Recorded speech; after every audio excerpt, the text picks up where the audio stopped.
Hello, hi, welcome. My name is Samantha, and this video is a little overdue.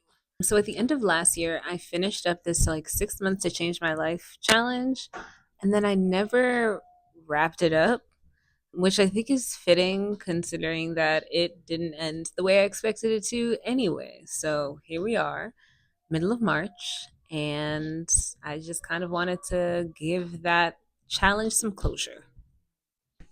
So, over 6 months ago, I started this challenge unemployed. I had just moved out of this beautiful condo in Miami, and I was feeling uncertain but hopeful. I thought this challenge would be about discipline and glow ups and big wins and upward trajectory, and that is not what happened. So, let me just kind of go over what went down. While I was doing this challenge, my dog suddenly passed away, and then a month later, my father passed away.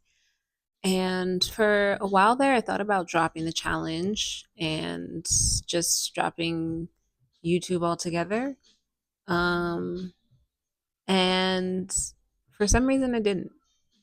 For some reason, I kept recording and I kept showing up, and I think I stopped focusing so much on motivation and focused on that stability and how it was kind of grounding me. This challenge stopped being about changing my life and kind of started being about surviving it. Not to be dramatic, but just about getting through this time in my life. So by the end of the 6 months, yes, my life did change a lot, but not in the way that I had expected.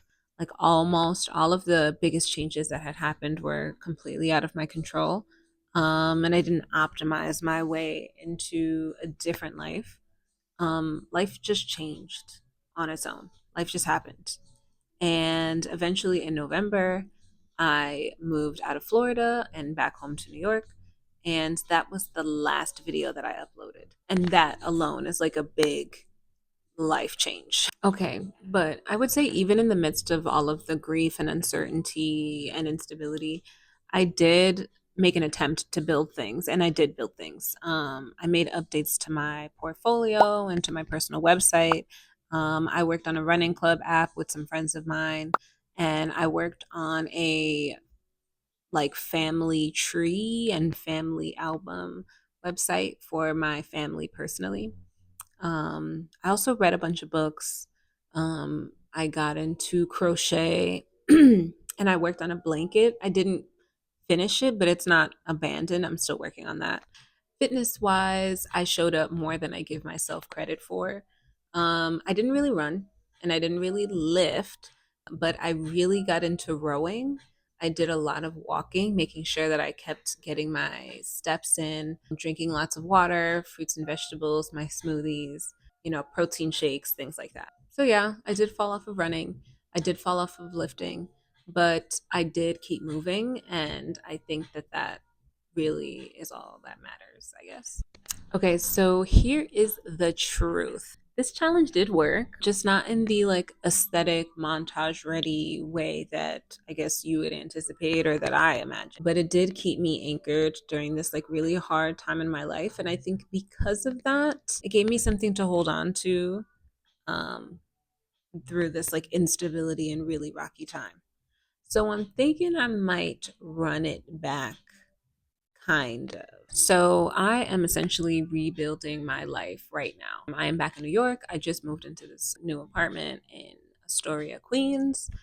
And I'm figuring out what my next steps are right now without any arbitrary deadlines or rigid rules or any pressure to show up and perform in any sort of way. I'm not grading myself against this ideal version of myself that I put on a pedestal or something. And I do want to document this journey without that pressure. Just finding joy shamelessly and just finding whimsy. Yeah, I'm leaning towards whimsy this season, towards romanticizing this chapter and towards finding lightness. So I'm challenging myself again, but this time to find more whimsy in my life.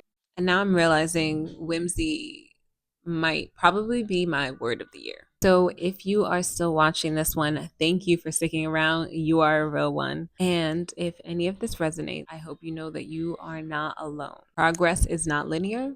And growth and change is complex, you know? I'm reframing changing my life to mean less about how that change looks on paper and more about how that change actually feels. So thank you for being here. Thank you for watching, and I will see you in the next one. Bye.